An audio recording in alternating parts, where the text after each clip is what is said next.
ओम नमः श्री यतिराजाय विवेकानंद सूरये सच्चित् सुखो स्वरूपाय स्वामिने तापहारिणे।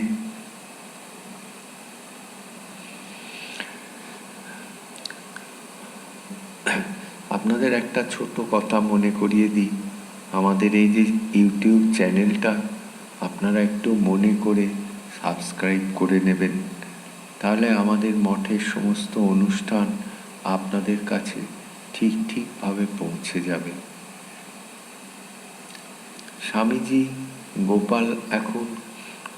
গোপাললাল শীলের বাগান বাড়িতে দিনের বেলাটা ওইখানে থাকেন এবং রাত্রিবেলায় উনি আলমবাজার মঠে থাকেন। দিনের বেলায় স্বামীজি খুবই ব্যস্ত থাকেন, চিঠিপত্র লেখা, বিভিন্ন লোকজন আসা, স্বামীজির সঙ্গে আলাপ আলোচনা করার জন্যে, বিদেশে কীভাবে প্রচার করেছে তার ব্যাপারে নানা বিষয়ে আলাপ আলোচনা, তারপরে বিভিন্ন জায়গার খবরাখবর নেওয়া। স্বামীজি সারা দিন ব্যস্তই থাকেন। স্বামীজি 25 তারিখ ফেব্রুয়ারির একটা চিঠিতে লিখছেন যে আমি আজ এই ভারতে আসা থেকে এই সমগ্র দেশময় শোভাযাত্রা, বাদ্যভাণ্ড, সংবর্ধনার রকমারি জালে আমি এখন মৃতপ্রায়। কেন আমি অতি ক্লান্ত, কেন এই এত জায়গায় সম্বর্ধনা দেওয়ার, তারপরে তাদের ভাষণ দেয়া, তাদের উদ্দেশ্যে, এই করে স্বামীজি এখন ক্লান্ত হয়ে পড়েছেন। স্বামীজি বলছেন এই রকম যদি 6 মাস চলতে থাকে এই শরীর আর থাকবে না, আমার এখন বিশ্রামের প্রয়োজন।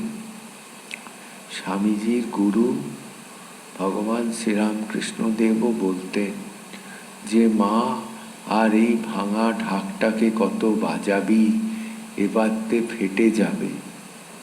তা তিনি মাকে বলতেন, স্বামীজি সব তার ঠাকুরের জীবনে আমারটা মায়ে রূপান্তরিত হয়ে গেছিল, আর স্বামীজির জীবনে আমিটা তুমি হয়ে গেছিল। এই আটা মুছে গিয়ে ওখানে একটা তু বসে গেছিল, তুমি হয়ে গেছিল। সব কিছু ঠাকুরের, ভালো মন্দ সব কিছু ঠাকুরের, নিজের জন্যে স্বামীজির কিচ্ছু ছিল না। না হলে বিদেশে আপনারা তো দেখেছেন কত রকম মিথ্যা অপবাদ, মিথ্যা প্রচার, সব কিছু স্বামীজির বিরুদ্ধে হয়েছিল, কিন্তু স্বামীজি ওসব দিকে তাকাননি। জানেন ঠাকুরের কাজ মাত্র, এ আমার কিছু নয়। এমনকি স্বামীজি একথাও বলেছেন, এর দ্বারা যদি কিছু ভালো হয়ে থাকে তো সেটা জানবে তারই ইচ্ছায় হয়েছে, তারই শক্তিতে হয়েছিল। আর যদি কিছু মন্দ হয়ে থাকে, যদি কিছু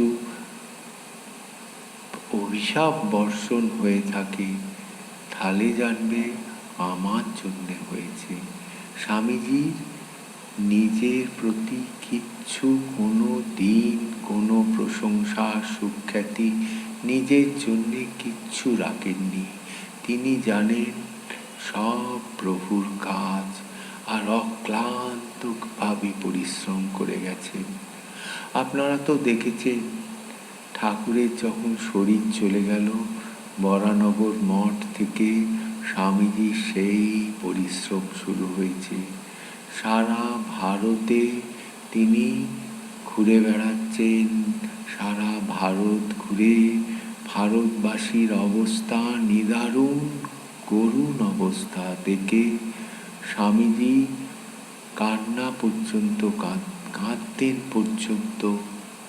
স্বামীজি দেখতেন, চিন্তা করতেন কিভাবে কিভাবে এই ভারতবাসীর উন্নতি করা যায়। এই করে স্বামীজি সারা ভারত ঘুরেছেন। তারপরে স্বামীজি ঠাকুরের নির্দেশে আমেরিকা চলে যান। সে তো আপনারা শুনেছেন, সেখানে চিকাগো বিশ্ব ধর্ম মহাসম্মেলনে প্রথম দিনে হিন্দু ধর্মের ধ্বজা উড়িয়ে দেন। প্রথম দিনেই তিনি বিজয়ীর আসনে বসেছেন। তাও কিন্তু স্বামীজির কোনো মাত্র ভ্রুক্ষেপ নেই। তারপরে স্বামীজি সারা আমেরিকা ঘুরে ঘুরে এই সনাতন ধর্ম, এই বেদান্তের প্রচার করেছেন এবং সারা আমেরিকায় তার বেদান্তের ধ্বজা উড়িয়ে দিয়েছেন। তারপর ইউরোপে উড়িয়ে দিয়েছেন, সমস্ত জায়গায়। আজ তিনি ক্লান্ত। এই স্বামীজিকে একদিন স্বামীজির গুরু জিজ্ঞেস করেছিলেন, তুই কি চাস? স্বামীজি বলেছিলেন যে আমি নির্বিকল্প সমাধিতে সুখদেবের মতো ডুবে থাকতে চাই, আর মাঝে মাঝে শরীর রক্ষা করার জন্যে আমি নেবে এসে এই অল্প কিছু খাদ্য গ্রহণ করে আবার সমাধিতে চলে যেতে চাই।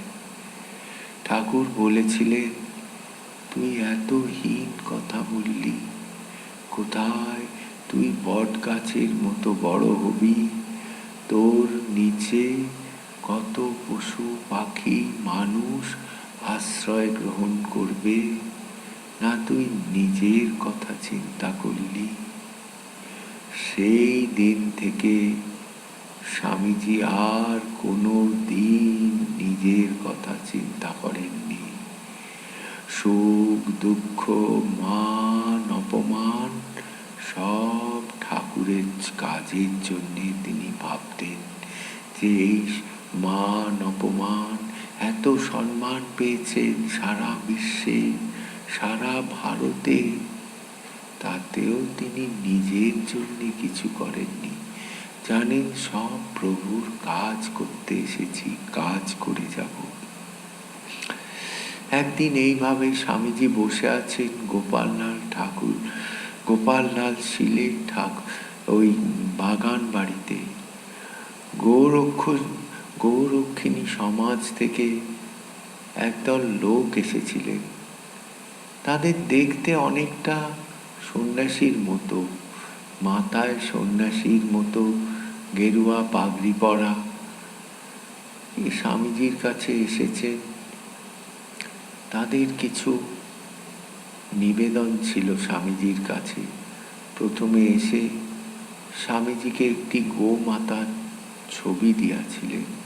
স্বামীজি সেই ছবিটা সযত্নে সেবকের হাতে তুলে দিয়েছিলেন। তারপর তারা বলতে লাগলো, স্বামীজি, আমরা গৌরক্ষিণী সমিতির কাছ থেকে এসেছি আপনার কাছে কিছু বলার জন্যে। স্বামীজি তাদের বললেন, আমরা এসছি আপনার কাছে, আমরা পিঁজরা পোল তৈরি করব, তার জন্যে কিছু সাহায্যের জন্য এসছি। আমরা এই যে গো মাতা বৃদ্ধ হয়ে গেলে তাদের সেই পিঁজরা পোলে রেখে দিয়ে তাদের খাওয়া দাওয়া দিয়ে আমরা তাদেরকে রেখে দেব সেখানে। স্বামীজি তখন বললেন, আপনারা খবর পাননি? ভারত সরকার থেকে বলেছে মধ্যপ্রদেশে মহামারীতে দুর্ভিক্ষে 9 লক্ষের মতো মানুষের অনাহারে প্রাণ চলে গেছে। আপনারা সেই বিষয়ে কিছু চিন্তা করেছেন? তাদের জন্য কিছু করার চিন্তা করেছেন? আজ 9 লক্ষের মতো মানুষের প্রাণ চলে গেল। তারা তখন বললেন, স্বামীজি, আমাদের সমিতি থেকে তো একমাত্র গোমাতার জন্যেই করা হয়, মানুষের জন্যে তো কিছু করা হয় না। এই অবধি আলোচনা বেশ চলছিল। তাদের মধ্যে থেকে একজন বললেন যে, স্বামীজি, এই যে দুর্ভিক্ষ, অনাহার, এইসব মানুষের কর্মফলের জন্যে হয়। কর্মফলের জন্যে যে পাপ হয়, সেই পাপেই মানুষরা অনাহারে দুর্ভিক্ষে প্রাণ চলে যায়। যেমন কর্ম স্বামীজি, সেই রকম ফল হয়। এই কথাটা শুনে স্বামীজির মুখ লাল হয়ে গেল। কিন্তু স্বামীজি কোনো বহিঃপ্রকাশ দেখালেন না। স্বামীজি বললেন, সে কি,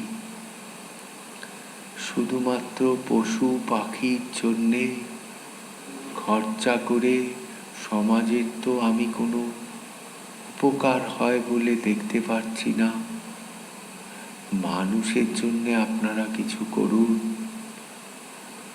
আর যদি কর্মফলের কথা বলেন, যে কর্মফলের জন্যেই মানুষের অনাহারে প্রাণ চলে গেছে, তাহলে আমিও বলবো, গোমাতার কর্মফলে তারা কসাইয়ের কাছে যাচ্ছে আর প্রাণ চলে যাচ্ছে।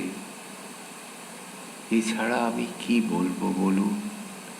তা স্বামীজির কথা শুনে তারা তখন বলল, স্বামীজি, শাস্ত্রে তো গরুকে গোমাতা বলে নির্দেশ করে দিয়ে গেছে। স্বামীজি তখন কিছু ব্যঙ্গের ছলে তাদের বললেন, হ্যাঁ, তা তো আপনারা ঠিকই বলেছেন। গোমাতা না হলে কি আর এইরকম সন্তান প্রসব করে? তারা কথাটা ঠিক, স্বামীজির ব্যঙ্গটা ঠিক ধরতে পারেনি। তা সত্ত্বেও স্বামীজির কাছে আবার আবেদন করেছিলেন। স্বামীজি বললেন, দেখুন, আমি তো সন্ন্যাসী ফকির, আমার তো নিজের কোনো অর্থ নেই। আমি 5 জনের কাছে চেয়ে চিনতে যদি কোনো অর্থ জোগাড় করতে পারি, আগে আমি মানুষের অন্নদান করব মানুষকে, তারপর বিদ্যাদান করব, তারপর ধর্মদান করব। তারপরে আমার যদি কিছু অর্থ থাকে, আমি নিশ্চয়ই আপনাদেরকে দেব। তারা এই কথা শুনে স্বামীজির কাছ থেকে বিদায় গ্রহণ করে চলে গেলেন। একদিন স্বামীজি বাগান বাড়িতে বসে আছেন। বড় বাজার থেকে একদল পণ্ডিত এসেছিলেন। তারা স্বামীজিকে সংস্কৃত ভাষায় কথা বললেন, স্বামীজিকে সংস্কৃত ভাষায় অভ্যর্থনা জানালেন। স্বামীজিও সংস্কৃত ভাষায় তাদের প্রত্যুত্তর দিচ্ছেন। তারা একসঙ্গে প্রায় প্রত্যেকে স্বামীজিকে দর্শনের গূঢ়ার্থ প্রশ্ন করছেন, গূঢ়ার্থ বিষয়ে প্রশ্ন করছেন। স্বামীজি শান্তভাবে তাদের প্রশ্নের একে একে উত্তর দিয়ে যাচ্ছেন। আবার তারা প্রশ্ন করছে। এইভাবে সংস্কৃত ভাষায় স্বামীজি বাদানুবাদ চলতে লাগলো। এমন সময় স্বামীজি ভুল বশত স্বামীজি অস্তির জায়গায় স্বস্তি বলে ফেলেছিলেন। তারা স্বামীজির ওই যে সামান্য ভুলটা শুনে তারা হেসেছিলেন। স্বামীজি সঙ্গে সঙ্গে তাদের হাত জোর করে সেই ভুলের জন্যে ক্ষমা, সংস্কৃত ভাষাতেই ক্ষমা প্রার্থনা করেছিলেন। স্বামীজির ওই বিনয় দেখে তারা চুপ করে বসলেন। এইরকম বাদানুবাদ চলতে চলতে তারা স্বামীজির কাছে পরাজয় স্বীকার করে নিয়েছিলেন। করে সেদিন স্বামীজির কাছ থেকে বিদায় গ্রহণ করেছিলেন। তারা চলে যাবার সময় কিছু লোক গিয়ে তাদের প্রশ্ন করেছিলেন যে কেমন বুঝলেন। তাদের মধ্যে যে হেড পণ্ডিত, প্রধান পণ্ডিত, তিনি বলেছিলেন স্বামীজির সংস্কৃত ব্যাকরণে জ্ঞান কিঞ্চিত কম আছে, কিন্তু উনি শাস্ত্রের মর্মার্থ যে বুঝেছেন, যার দরুন স্বামীজি সমস্ত কিছু মর্মার্থ দিয়ে প্রাঞ্জল ভাষায় সমস্ত কিছু সরলভাবে সমাধান করে দিয়েছিলেন। পরে স্বামীজি শিষ্য শরৎচন্দ্র চক্রবর্তীকে বলেছিলেন, দেখ বাঙাল, ওরা আমাকে পূর্ব মীমাংসা থেকে সমস্ত প্রশ্ন বলছিল, আমি তাদের উত্তর মীমাংসায় বেদান্তের আলোকে তাদের প্রশ্ন সমস্ত আমি কেটে দিয়েছি, তাদের প্রশ্ন সমস্ত কেটে দিয়েছি। কেটে দিয়ে তারা তখন চুপ করে গেছিল। তাদের ওই যে হেসেছিলেন, এই কথায় বলেছিলেন, পাশ্চাত্যে যখন দর্শনের গূঢ় বিষয় আলোচনা হয় তখন ব্যাকরণের সামান্য ত্রুটি ধরাটা তারা সৌজন্য বোধ বলে মনে করেন না, বুঝলি। আর সংস্কৃতে কথা দেখ, আমি বহুদিন সংস্কৃতে কথা বলা, চর্চা করা আমার অভ্যেসের মধ্যে ছিল না। আবার চর্চা করলে সমস্ত জিনিসের উৎকর্ষতা বৃদ্ধি পায়, বুঝলি। এইভাবে সেদিন স্বামীজি তার শিষ্য বাঙালকে বলে দিয়েছিলেন। ওদিকে স্বামীজির গুরু ভাইদের স্বামীজির প্রতি কিরম ভক্তি জানেন। তারা এসে স্বামীজির সঙ্গে বাদানুবাদ হচ্ছে সংস্কৃত ভাষায়, পণ্ডিতরা যখন ব্যস্ত, তখন শশী মহারাজ স্বামী রামকৃষ্ণানন্দ পাশের ঘরে বসে জপ করছেন আর ঠাকুরের কাছে একান্ত প্রার্থনা করছেন যে ঠাকুর, স্বামীজিকে ওই বাদানুবাদের সভার মধ্যে তুমি জয়ী করে দিও, একান্ত মনে প্রার্থনা করে যাচ্ছেন। দেখুন স্বামীজিদের গুরু ভাইদের মধ্যে কি নিবিড় ভালোবাসা ছিল। এই ছিল ঠাকুর ভালোবাসার বন্ধন দিয়ে ওদের বেঁধে দিয়ে গিয়েছিল। সে বন্ধন জীবনে ছিন্ন হবার নয়, সেই ভালোবাসার বন্ধনে সুতোটা ছিল ঠাকুর স্বয়ং। এরপরে স্বামীজির গুরু ভাই স্বামীজিকে জিজ্ঞেস করেছিলেন, হ্যাঁ স্বামীজি, আপনি বিদেশ গিয়ে ঠাকুরের কথা বললেন না, ঠাকুর যে অবতার তার সেই কথাটা পর্যন্ত বলেননি। স্বামীজি বলল, দেখ, বিদেশিদের বিজ্ঞান আর দর্শন সম্বন্ধে ওদের খুব অহংকার ছিল, খুব জ্ঞান গরিমা ছিল। ওদের তর্ক বিচারে ওই বিজ্ঞান দর্শনের জ্ঞান গরিমা যতক্ষণ না চূর্ণ করে দেয়া যাচ্ছে ততক্ষণ ওদের কাছে কিচ্ছু করা যাবে না। যখন তর্ক করে তর্ক জালে পরাস্ত হয়ে ওরা আর কিছু তর্কের কিছু বুঝতে পারত না, তর্কে একদম কাবু হয়ে যেত, তখন ওদের মধ্যে কেউ কেউ সত্য তত্ত্বান্বেষীরা আসত। তাদেরকে আমি ঠাকুরের কথা বলতাম, তারা শুনতো, তারা ঠাকুরকে গ্রহণ করত। সকলের কাছে যদি ঠাকুরের কথা বলি, ঠাকুর অবতার হয়ে এসেছে এই কথা যদি বলি, তারা কি বলবে জানিস?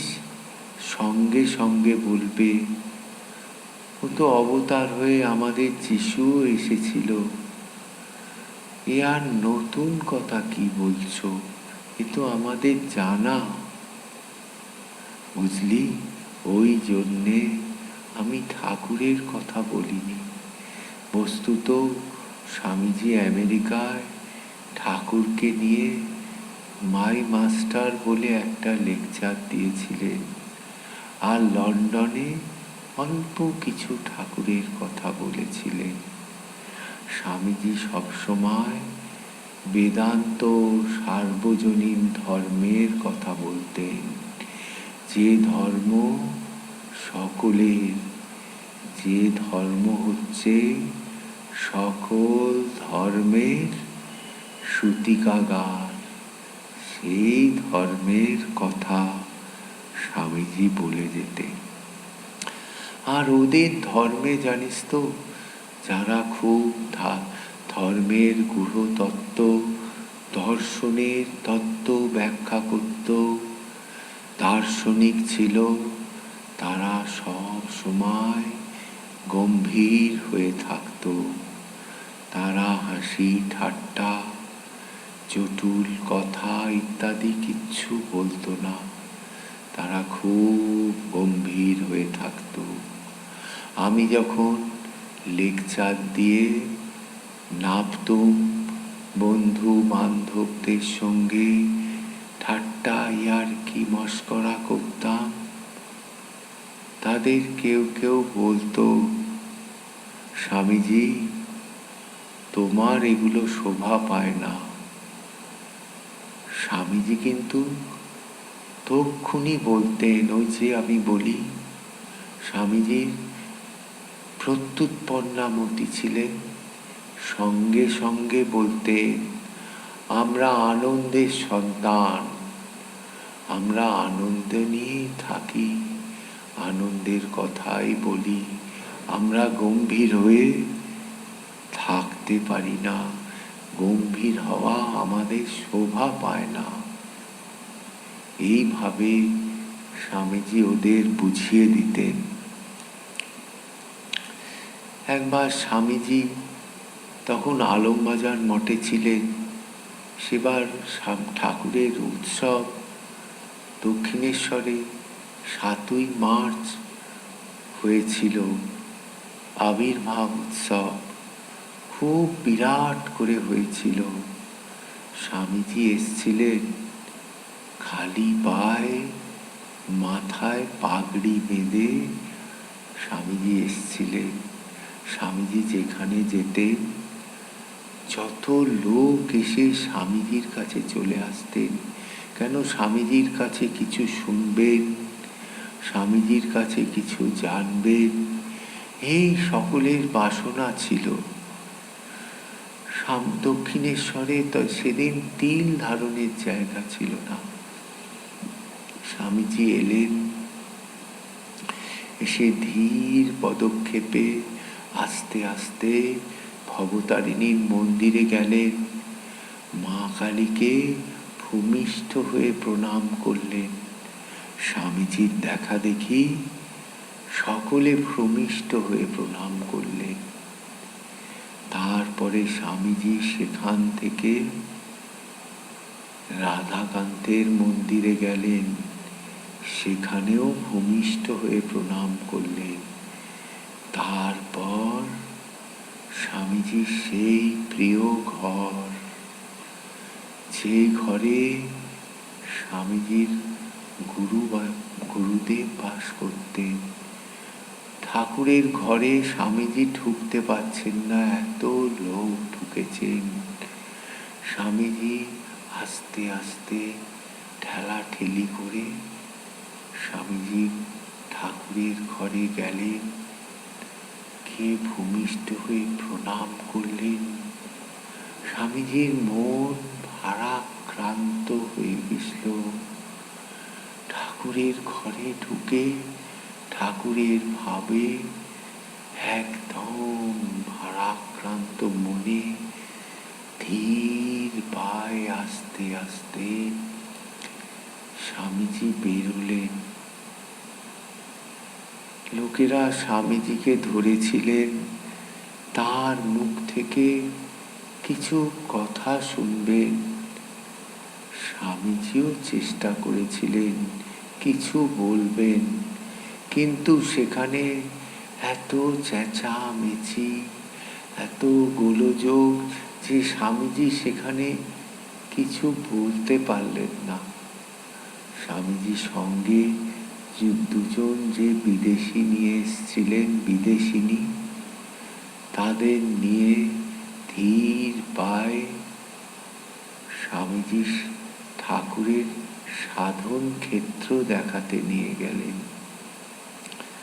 আস্তে আস্তে বকুলতলা, নহবত, সেখান থেকে স্বামীজি দেখালেন পঞ্চবটী। পঞ্চবটিতে গিয়ে দেখেন গিরিশবাবু, গিরিশচন্দ্র ঘোষ পঞ্চবটিতে বসে আছেন, সঙ্গে কিছু ভক্তরা বসে আছেন। গিরিশবাবু ঠাকুরের বিষয়ে আলোচনা করছেন। স্বামীজি বলছেন, কি ঘোষচা, কেমন আছেন বলে স্বামীজি তাকে প্রণাম করলেন। গিরিশবাবু স্বামীজিকে প্রতি নমস্কার করলেন। স্বামীজি বলছেন, সে একদিন আর এই একদিন। গিরিশবাবু বলছেন, তা বটে, ঠিকই বলেছ, তবু এখনো স্বাদ হয়, আরো দেখি, আরো দেখি। এই কথা গিরিশবাবু ভাব গত গলায় স্বামীজিকে বলছে। স্বামীজি বিদেশিনীদের নিয়ে এগিয়ে গেলেন ঠাকুরের বেলতলায়, ঠাকুরের সাধন ক্ষেত্র দেখালেন। দেখিয়ে স্বামীজি তারপর একটা ঘোড়ার গাড়ি ডাকলেন, ডেকে নিরঞ্জনানন্দ মহারাজ, শরৎচন্দ্র চক্রবর্তী বসলেন, স্বামীজি বসলেন। বসে আলমবাজার মঠ অভিমুখে যাত্রা করলেন। যেতে যেতে স্বামীজি বলছেন, দেখ, শুধু ভাবে কি হয় বল, শুধু ভাবে কিছু হয় না। এইরকম একটা উৎসব চাই। এইরকম উৎসব যদি না হয়, এইরকম একটা উৎসব হলে ঠাকুরের ভাব লোকের মধ্যে ঢুকে যাবে। আমাদের হিন্দু ধর্মে জানিস তো, 12 মাসে 13 পার্বণ ছিল, ছিল নয় আছে। এর একটা মানে ছিল জানিস? আজকে দোল, কাল দুর্গোৎসব, কালকে চড়ক, এইরকম নানা উৎসব ছিল। এর উৎসবে সেই সব ভাবগুলো লোকের মধ্যে সঞ্চারিত হয়ে যায়, বুঝলি? কিন্তু আমাদের ঠাকুর ওইটে দেখাতে এসেছিলেন। ঠাকুর দেখাতে এসেছিলেন আমরা সম্প্রদায়বিহীন, আমরা সব সম্প্রদায় নিয়ে উৎসব করি, কিন্তু ব্রহ্মজ্ঞানের দিক দিয়ে সব মিথ্যা মাত্র, বুঝলি? ব্রহ্মজ্ঞানের দিক দিয়ে, জ্ঞানের দিক দিয়ে এসব কিচ্ছু খাটে না। জয় তু স্বামীজি। শ্রীরামকৃষ্ণ অর্পণমস্তু। আপনাদের আবার ওই কথাটা মনে করিয়ে দিই, আপনারা ভুলে যাবেন না আমাদের এই ইউটিউব চ্যানেলটা একটু সাবস্ক্রাইব করে দেবেন, আমাদের নিয়মিত অনুষ্ঠান তাহলে আপনাদের কাছে নিয়মিত চলে যাবে। নমস্কার।